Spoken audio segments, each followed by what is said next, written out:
إن الحمد لله نحمده ونستعينه ونستغفره ونعوذ بالله من شرور أنفسنا ومن سيئات أعمالنا من يهده الله فلا مضل له ومن يضلل فلا هادي له وأشهد أن لا إله إلا الله وحده لا شريك له وأشهد أن محمدا عبده ورسوله أما بعد فإن خير الحديث كتاب الله وخير الهدي هدي محمد صلى الله عليه وعلى آله وسلم وشر الأمور محدثاتها وكل محدثة بدعة وكل بدعة ضلالة وكل ضلالة في النار.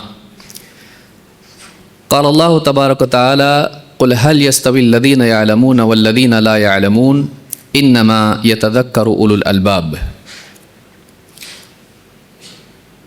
قابل احترام صدر اجلاس امیر جمعیت فضیلۃ الشیخ عبدالسلام المدنی حفظہ اللہ، مجلس میں موجود موقر اہل علم، ائمہ، خطبہ و دعات، یہ جو سالانہ بزم ہماری ہر سال منعقد ہوتی ہے، اس کے مقاصد میں سے آپسی محبت کے بڑھنے کے ساتھ ساتھ جماعت اور جمعیت کی غیرت پیدا ہونے کے ساتھ ساتھ آنے والے حالات کے اعتبار سے، دعوت و تبلیغ کے اعتبار سے ہماری فکروں کا تازہ ہونا بھی ہے۔ ہم ایک ایسے دور میں ہیں، ہر دن کوئی نئی بات پیش آتی ہے، ہر دن کوئی نیا فتنہ سامنے آتا ہے، اور اس کے اعتبار سے ہم کو آنے والے دور کے اعتبار سے، آنے والے حالات کے اعتبار سے کوئی ترکیب اور کوئی لائحہ عمل طے کرنا پڑتا ہے۔ اللہ تعالیٰ کی توفیق کے بعد امت کے احوال کی درستگی کے اعتبار سے علماء کا بہت بڑا دخل امت کی بہتری اور فلاح میں ہے۔ یہی وہ لوگ ہیں جو انبیاء کے جانشین ہیں، اور ان کو امت کا حال بھی معلوم ہوتا ہے اور اس حال کے اعتبار سے مسائل کا حل بھی معلوم ہوتا ہے۔ ایک بہت بڑی ذمہ داری ہے، علماء کے بغیر لوگ جانوروں کی طرح ہو جائیں گے۔ ہمارے اسلاف نے بات کہی، اگر علماء نہ ہوتے تو لوگ بہائم کی طرح، جانوروں کی طرح ہو جاتے ہیں۔ یہ علماء ہیں جو انبیاء کے وارث ہیں۔ انبیاء کی وراثت میں ان کو صرف علم نہیں ملتا ہے، بلکہ علم کے اعتبار سے جو تقاضے اور اس کی ذمہ داریاں ہیں وہ اس کے بھی وارث بنتے ہیں۔ اور اسی کے ساتھ ساتھ انبیاء کے لیے دین کی راہ میں جو صعوبتیں، مصیبتیں، تکلیفیں آتی ہیں، وہ ان تکلیفوں کے اعتبار سے بھی انبیاء کے جانشین اور وارث بنتے ہیں۔ زہد، مجاہدہ، تکلیف برداشت کرنا، صبر کے ساتھ اپنے مقصد پر جمے رہنا، یہ انبیاء کا خاصہ ہے۔ اور انبیاء کی تبعیت میں، ان کی اتباع میں اور ان کا وارث بننے کے اعتبار سے یہ چیز علماء کے حصے میں بھی آتی ہے۔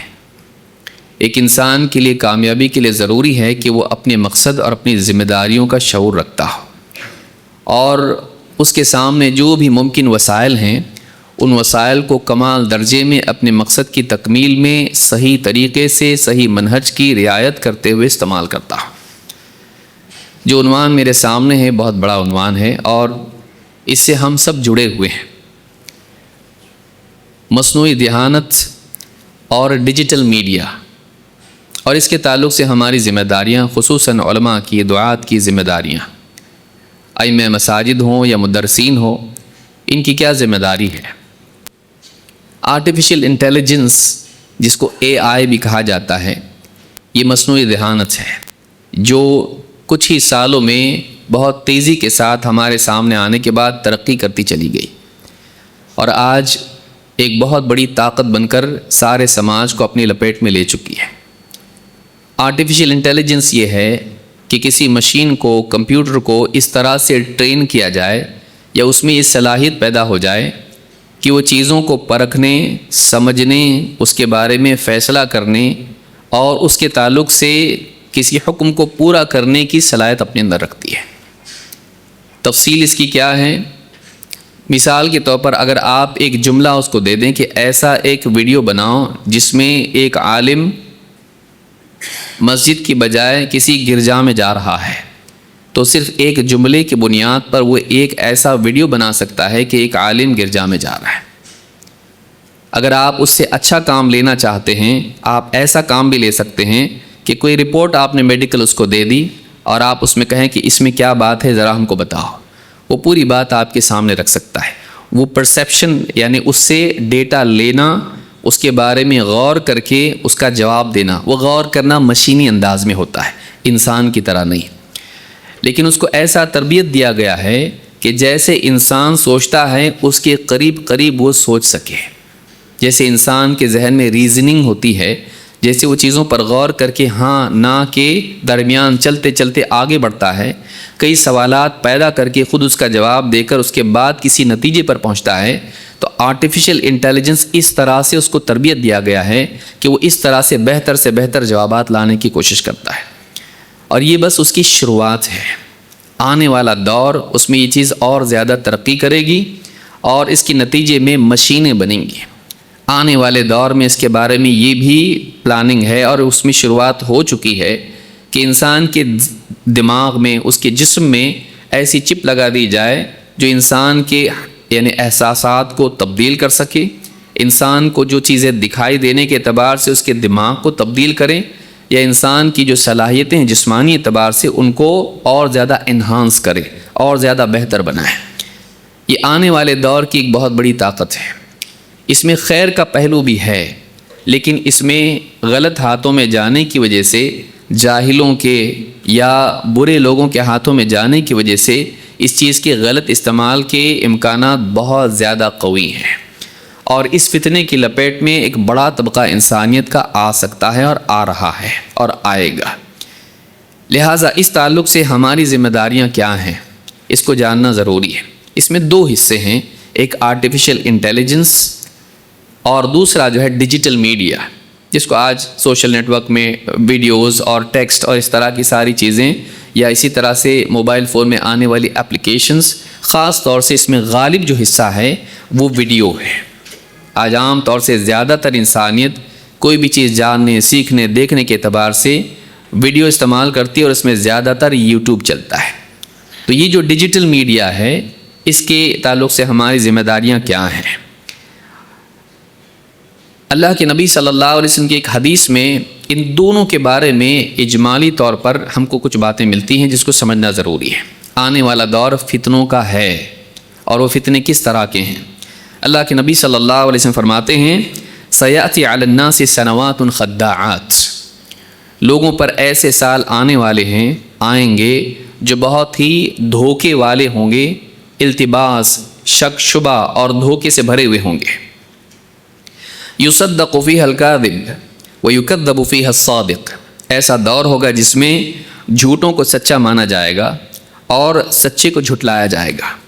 ویؤتمن فیہ الخائن ویخون فیہ الامین، ایسا دور ہوگا جس میں خیانت کرنے والوں کو امین مانا جائے گا اور امانت دار لوگوں کو خائن مانا جائے گا۔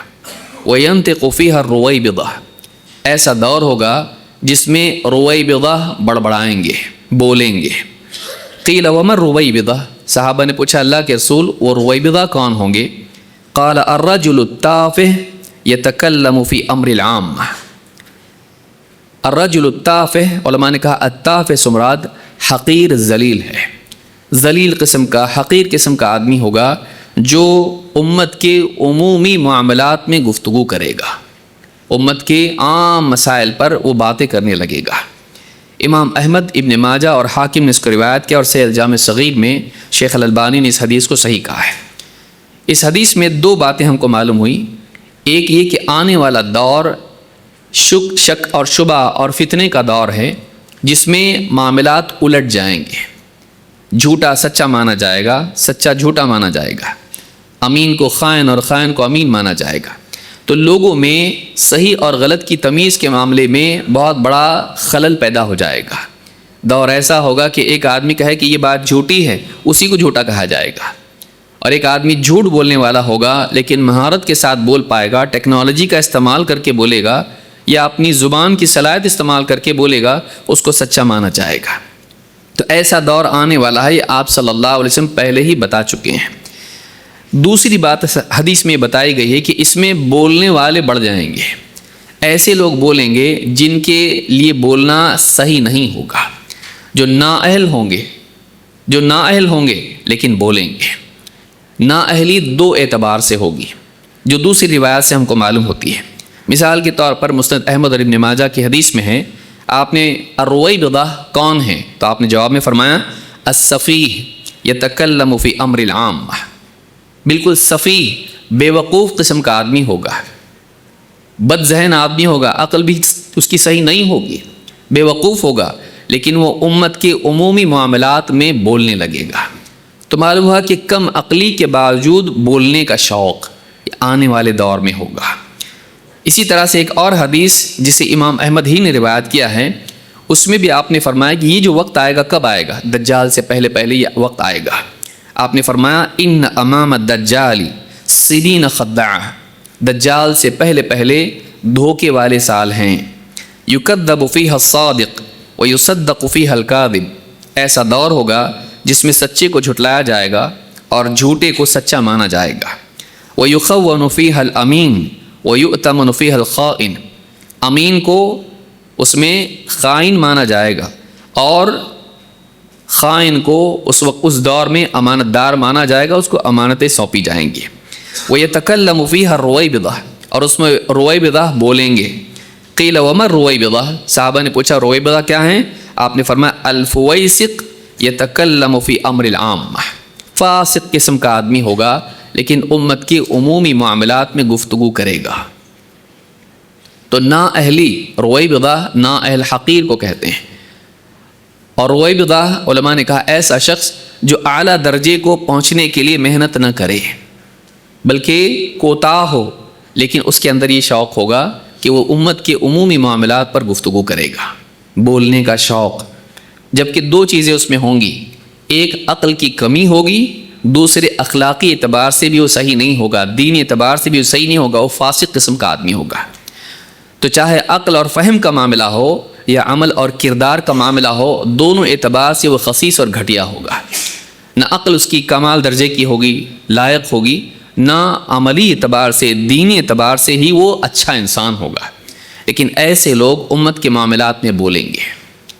آپ دیکھیں گے کہ AI کے نتیجے میں پہلا حصہ ہم کو دیکھنے مل رہا ہے اور ڈیجیٹل میڈیا کے دور میں ہم دوسرے حصے کو دیکھ رہے ہیں.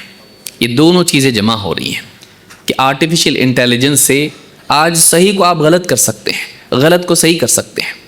آپ کوئی بھی جھوٹی تصویر بنا سکتے ہیں، آپ کوئی بھی جھوٹی تصویر بنا سکتے ہیں، کچھ بھی اپنی طرف سے جھوٹ گھڑ سکتے ہیں اور پوری دنیا میں پھیلا سکتے ہیں. ایسے انسان کی تصویر، کسی عالم کی تصویر، ماضی کی تصویر، مثال کے طور پر شیخ صالح الفوزان ہیں حفظہ اللہ، ان کا ویڈیو کوئی بنا دے ایسا کہ وہ کہنے لگے موسیقی حلال ہے. اب تک ہم سمجھتے تھے کہ موسیقی حرام ہے، لیکن اب نئی تحقیق سے ہمارے سامنے آیا ہے کہ موسیقی حلال ہے. آپ کو دکھائی دے گا کہ یہ شیخ صالح الفوزان ہے، ویڈیو انہی کا ہے، زبان برابر، الفاظ وہی اور آواز بھی ان کی. آرٹیفیشل انٹیلیجنس کے ذریعے سے یہ کیا جا سکتا ہے. آپ کی آواز کلون کی جا سکتی ہے. آپ صرف اس کو تصویر دے دیں اور اس کو کمانڈ دے دیں، ان پٹ اس کو دے دیں، جو ان پٹ آپ نے دیا ہے اس کے مطابق وہ تصویر کو ویڈیو بنا سکتا ہے. تو آپ آنے والے دور میں دیکھیں AI کے ذریعے سے ایک بڑا دھوکے والا معاملہ پیدا ہونے والا ہے کہ لوگوں کو سچ اور جھوٹ، حق اور باطل کی تمیز نہیں رہے گی. لوگ کنفیوز ہو جائیں گے واقعی یہ سچ ہے یا جھوٹ ہے.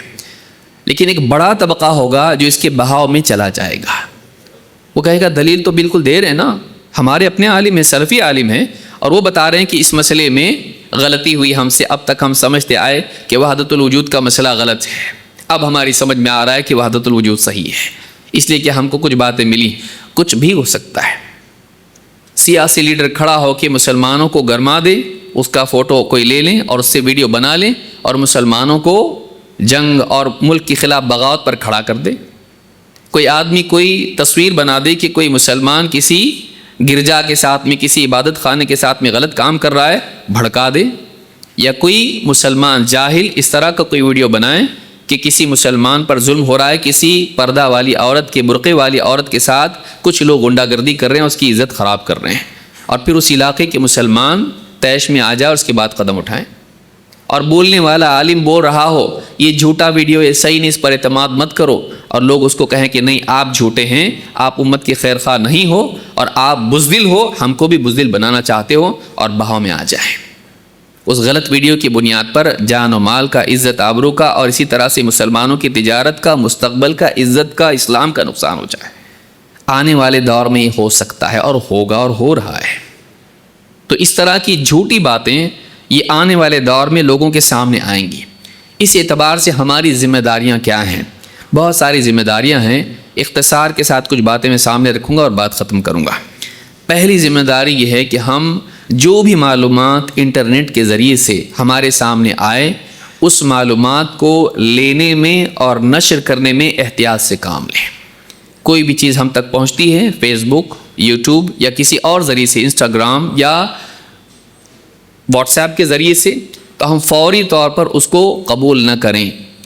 ہمارے اسلاف کا طریقہ یہ تھا، جیسے ابن سیرین رحمۃ اللہ علیہ کا جملہ مشہور ہے، ان ھذا العلم دین فانظروا عمن تأخذون دینکم. یہ علم دین ہے، تو تم دیکھ لو کہ کس سے دین لے رہے ہو. تو چاہے دینی معاملات ہوں، سماجی معاملات ہوں، سیاسی معاملات ہو، آپ کوئی بھی بات فوری طور پر قبول نہ کریں. صرف انہی باتوں کو قبول کریں جو معتبر چینل کے ذریعے سے، معتبر علماء کے ذریعے سے، معتبر پلیٹ فارم سے بولی جائے. یہ جو پرانا ہمارا اصول ہے، اس دور کی سب سے بڑی ضرورت ہے علم کے اخذ کرنے میں، اور علم کی باتوں کے یا دینی باتوں کے یا کسی بھی بات کے نشر کرنے کے اعتبار سے. تو یہ پہلی چیز یاد رکھنا چاہیے.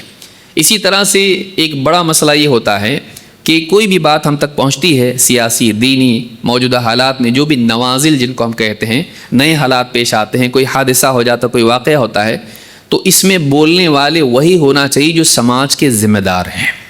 علماء میں وہ جو ہمارے گہرا علم رکھنے والے تجربہ کار بزرگ علماء ہیں، ان کو ہی بولنا چاہیے. بڑوں کو بولنے کا موقع دینا یہ ہمیشہ سے سلف کا طریقہ رہا ہے. کبر میں یہی بات ہم کو معلوم ہوتی ہے. اسی طرح سے عبداللہ بن عمر رضی اللہ تعالیٰ عنہ کا واقعہ، جو نبی صلی اللہ علیہ وسلم نے سوال پوچھا، ان کا خاموش رہنا اسی بنیاد پر تھا کہ انہوں نے دیکھا مجلس میں ابو بکر و عمر رضی اللہ تعالیٰ عنہ جواب نہیں دے رہے ہیں، وہ خاموش ہیں تو میں بھی خاموش رہوں گا. لیکن میڈیا کے دور میں، ڈیجیٹل میڈیا کے دور میں بولنے کا شوق ایک اچھی چیز نہیں ہے، لیکن یہ بڑھتا جا رہا ہے. کوئی نہیں بول رہا ہے تو میں بولوں، لوگوں کے سامنے آ کے لائکس بٹورنے والا بن جاؤں. بڑے نہیں بول رہے ہیں، چھوٹا آدمی آ کے بولنا شروع کر دے، جمعہ کے خطبے میں یا چینل پر آ کر بولیں، ویڈیو کی کلپ بنا کر فیس بک پر ڈالیں. یہ ہر ایک کا کام نہیں ہے. بعض اوقات ادھوری معلومات کی بنیاد پر، غلط خبر کی بنیاد پر جوابی طور پر رد عمل پیش کرنا صرف ایک فرد کے لیے نہیں بلکہ پوری جماعت، بلکہ پوری امت کے لیے مصیبت بنتا ہے. تو ایسے مواقع پر جلد بازی نہ کی جائے، معاملات کو علماء کے پاس پیش کیا جائے، اس کے بعد ان کے فیصلے کو وہ بتائیں گے، پھر ان کی بولی ہوئی باتوں کو ہم نقل کریں. مزید یہ کہ کوئی نیوز ہمارے تک آتی ہے، اس کو ہم سارے نیٹ ورکس میں پھیلانا شروع نہ کریں، بلکہ ہم اس کو ان لوگوں تک پہنچائیں جو باتوں کی گہرائی تک پہنچتے ہیں. سارے دلائل ذکر کرنے کا وقت اتنا نہیں ہے، بات ہماری بہت لمبی ہو جائے گی. لیکن یہ کہ علماء کے بارے میں ہم کو قرآن میں بتایا گیا ہے کہ جو لوگ استنباط کی صلاحیت رکھتے ہیں، ان اولو الامر تک ہم کو باتوں کو پہنچانا چاہیے، نہیں کہ اس کو ہم سارے لوگوں تک عام کر دیں. تیسری چیز جو اس میں یاد رکھنے کی ہے وہ یہ کہ ڈیجیٹل میڈیا کے دور میں کئی غیر معتبر، غیر منہجی لوگ ہمارے ائمہ کو، علماء کو دعوت دیتے ہیں. ہمارے ہاں پر آئیے، زوم پہ میٹنگ پہ آئیے، یا ہمارے چینل پر آئیے اور آپ سے ہم پوڈ کاسٹ کرنا چاہتے ہیں، آپ کا ایک خطاب ہمارے طلباء میں رکھنا چاہتے ہیں، ہماری پبلک آپ کو سننا چاہتی ہے. وہ چاہتے ہیں کہ آپ وہاں جائیں اور آپ کے جانے کی وجہ سے ان کا اعتماد قوم میں پیدا ہو، پھر اس کے بعد جو بھی بکواس وہ کریں لوگ اس کو معتبر مانیں آپ کی تصویر دیکھ کر. تو اعتبار والے لوگوں کو خاص طور سے ایسے پلیٹ فارم پر نہیں جانا چاہیے جہاں غیر معتبر لوگ اور نااہل لوگ کچھ بھی باتیں پھیلاتے ہیں. ہمارا وہاں پر جانا لوگوں کو دھوکے میں ڈال سکتا ہے. اس تعلق سے سفیان الثوری رحمۃ اللہ علیہ کا قول میں ذکر کرنا مناسب سمجھتا ہوں. فرماتے ہیں، من جالس صاحب بدعۃ لم یسلم من احدى ثلاث. جو بدعتیوں کے ساتھ اٹھتا بیٹھتا ہے، چاہے وہ اخذ علم کے اعتبار سے ہو یا صحبت کے اعتبار سے ہو یا ان کے ساتھ پوڈ کاسٹ کرنے کے اعتبار سے ہو، جو ان کے ساتھ اٹھتا بیٹھتا ہو وہ 3 باتوں میں سے یعنی وہ سالم صحیح محفوظ نہیں رہے گا. 3 میں سے ایک چیز ضرور ہوگی. اما ان یکون فتنۃ لغیرہ، ایک یہ صورت ہو سکتی ہے کہ وہ دوسروں کے لیے فتنہ بن جائے. اس کا اہل بدعت کے ساتھ بیٹھنا لوگوں میں اہل بدعت کا اعتماد پیدا کر دے اور لوگ اس کی وجہ سے ان سے جڑ جائیں اور گمراہ ہو جائیں. کہ ایک معتبر آدمی غیر معتبر لوگوں کے ساتھ اگر بیٹھے گا تو ان کا اعتماد بنے گا، ان کا اعتماد بنے گا. اما ان یکون فتنۃ لغیرہ واما ان یقع فی قلبہ شیء فیضل بہ فیدخلہ اللہ النار، یا یہ ہو سکتا ہے کہ ان کے ساتھ بیٹھنے کی وجہ سے، ڈیبیٹ کی وجہ سے، ان کے ساتھ ڈسکشن کی وجہ سے ان کی بات اس کے دل میں آ جائے اور یہ لغزش کر جائے اور پھر جہنم میں چلا جائے. ہو سکتا ہے ان سے بات کرنے، سیکھنے، ڈسکس کرنے کی وجہ سے اس کے دل میں ان کی بات چلی جائے. وَإِمَّا أَن يَقُولَ وَاللَّهِ مَا أُبَالِي مَا تَكَلَّمُوا وَإِنِّي وَاثِقٌ بِنَفْسِي، یا پھر تیسری صورت یہ ہے کہ وہ یہ کہے مجھے کوئی پرواہ نہیں ان کی باتوں سے، مجھے کچھ ہونے والا نہیں، جو چاہے وہ کہیں، مجھے اپنے اوپر اعتماد ہے. بعض لوگ کہتے ہیں کہ ہم ان کی سنتے ہیں غلط لوگوں کی لیکن ہم پکے ہیں، ہم کو کچھ نہیں ہوگا، ہم کو اپنے اوپر اعتماد ہے کہ ہم نہیں جائیں گے. فمن امن اللہ علی دینہ طرفۃ عین سلبہ ایاہ، جو اللہ تعالیٰ سے اپنے دین کے معاملے میں بے پرواہ، بے خوف ہو جائے، اپنے آپ کو فتنے میں گرنے سے یعنی بری سمجھے کہ میں نہیں جا سکتا فتنے میں گمراہ نہیں ہو سکتا، ایسا اگر امن میں اپنے آپ کو محسوس کرے، اللہ کے مکر سے مأمون اپنے آپ کو سمجھے، تو ایسا آدمی اللہ تعالیٰ اس سے اس کے دین کو چھین لیتا ہے. اللہ سے کبھی بے خوف نہیں ہونا چاہیے. ہمارے نبی صلی اللہ علیہ وسلم دعا کرتے تھے، یا مقلب القلوب ثبت قلبی علی دینک، اے دلوں کو الٹنے پلٹنے والے میرے دل کو اپنے دین پر جمائے رکھ. تو البدع والنہی عنہا میں ابن وضاح نے اس قول کو ذکر کیا ہے. اس سے معلوم ہوتا ہے کہ وہ یا تو دوسروں کے لیے فتنہ بنے گا کہ لوگ ان کو معتبر سمجھیں، یا یہ بھی ہو سکتا ہے کہ ان کے ساتھ بیٹھنے کی وجہ سے یہی اہل حق کے نزدیک غیر معتبر ہو جائے، یہ بھی نقصان اس میں ہو سکتا ہے. لہٰذا ایسے سٹیج پر ہم کو نہیں جانا چاہیے جو غلط لوگوں کا، غیر منہجی لوگوں کا سٹیج ہے. چوتھی بات اس میں یہ ہے کہ آج ایک بہت بڑا پلیٹ فارم ڈیجیٹل میڈیا کا ہے، خاص کر کے یوٹیوب اس میں بہت بڑا پلیٹ فارم ہے. بہت سارے ہمارے اپنے نوجوان بھی اور عام عوام بھی غلط لوگوں کو سنتے ہیں. خاص کر کے آپ دیکھیں گے 4 میدانوں میں ان کی ضرورت پڑتی ہے. ایک تفسیر، دوسرے سیرت، اور تیسرے فقہ و فتاوی، اور چوتھے عربی زبان. تو اس وجہ سے بہت سارے لوگ اسرار احمد کی تفسیر سنیں گے، یا اسی طرح سے آپ دیکھیے سیرت کے اعتبار سے کسی اور کی طرف چلے جائیں گے، یا فتاوی کے لیے تو عام طور سے ہمارے پاس ہی آتے ہیں لیکن ضرورت ان کو اتنی زیادہ ہے مسائل کی کہ ان کو صحیح جواب نہیں ملتے ہیں، تو ایسے لوگوں کے جواب لے لیتے ہیں جو کوئی انجینئر ہوگا، کوئی ڈاکٹر ہوگا اور کوئی ایڈوکیٹ ہوگا. ان لوگوں کے جوابات سن کر وہ اپنے دین پر یعنی مطمئن ہو جاتے ہیں کہ ان کا جواب صحیح ہے. تو ان 4 میدانوں میں خاص طور سے تفسیر، اسی طرح سے سیرت، اسی طرح سے فقہ، اور اسی طرح یعنی فتاوی، اور اسی طرح سے عربی زبان مواد تیار کرنے کی ضرورت ہے. اگر بدل مل جائے گا لوگوں کو تو لوگ غلط جگہ نہیں جائیں گے. اگر لوگوں کو صحیح جگہ سے نہیں ملے گا تو لوگ غلط جگہ جائیں گے، اس لیے کہ لوگ نہیں سنتے ہیں. لوگ سنتے نہیں ہیں. آپ کتنا بھی ان کو بولیں مت سنو دوسروں کو، وہ آپ کو نہیں سنتے ہیں، ان کو سنتے ہیں. تو لوگ اپنی ضرورت کے غلام ہوتے ہیں، وہ نصیحت نہیں مانتے ہیں. انبیاء کا تجربہ ماضی کا رہا ہے. تو اس کے لیے معتبر مواد اتنا اچھا ہو کہ لوگ غلط جگہ جانے کی بجائے صحیح مواد لیں. 5ویں اور آخری چیز یہ ہے کہ سوشل میڈیا کو، ڈیجیٹل میڈیا کو ہم اپنے آپسی اختلافات کے عام کرنے کا ذریعہ نہ بنائیں. علمی اعتبار سے اختلافات ہوتے ہیں، جماعت کے اختلافات آپس میں ہوتے ہیں. اب اگر ہم ان اختلافات کو ایک دم عام کر دیں اور ایک دوسرے کے خلاف تردید کا ماحول بنائیں، اس سے بہت زیادہ نقصان ہوتا ہے. اس سے عوام کے نزدیک علماء کی اہمیت اور وقار گھٹ جاتا ہے، اور عوام دونوں کو بھی غیر معتبر بولتی ہے. جماعت کے مسائل ہمیشہ رہتے ہیں، جماعت میں آپس میں اختلافات رہتے ہیں، کسی بھی جماعت میں صحابہ سے لے کے آج تک یہ رہے گا. لیکن پھر انسان اس کو فیس بک پہ، کوئی یوٹیوب پہ ڈالنا شروع کر دے تو جماعت کے جو نوجوان ہیں، جماعت کے جو عام افراد ہیں، جماعت کا اعتبار اس سے ختم ہوتا ہے. پھر وہ کسی اور جماعت میں چلے جائیں گے، کوئی اخوانی بن جائے گا، کوئی سریر بن جائے گا، اور کوئی شیعہ کی طرف بھی چلا جائے گا علی مرزا کی وجہ سے. تو ہمارے افراد کو روک کر رکھنے کے لیے، جمائے رکھنے کے لیے اعتماد کو باقی رکھنا جماعت کا ضروری ہے، اور جماعت کا اعتماد جماعت کے افراد سے باقی رہتا ہے۔ آپ کو کسی سے اختلاف ہے، آپ اس کے ساتھ بیٹھ کر بات کیجیے، لیکن یہ کہ آپ کسی بھی شخصیت کے بارے میں آپ انٹرنیٹ پر ڈالنا شروع کر دیں، ہو سکتا ہے کل کو آپ کا اور ان کا اختلاف ختم ہو جائے، لیکن آپ کی بنیاد پر جو دو گروہ بن گئے پھر وہ جڑتے نہیں ہیں۔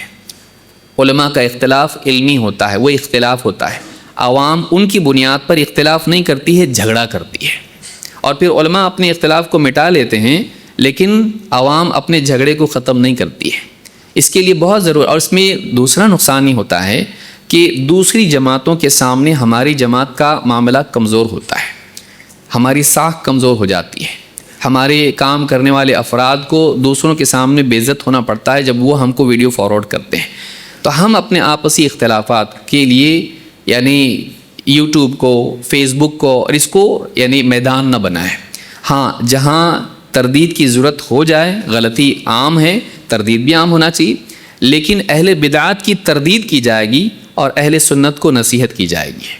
ہم اپنوں کی تردید ویسا نہ کریں جیسے ہم اہل بدعات کی تردید کرتے ہیں۔ ہاں، اگر کوئی ایک دم گمراہ ہو جائے تو امت کو، جماعت کو، افراد کو خبردار کرنے کے لیے پھر کھلے عام اس کے بارے میں بولنا بھی ضروری ہو جاتا ہے۔ لیکن یہ ساری چیزیں کون کر سکتا ہے؟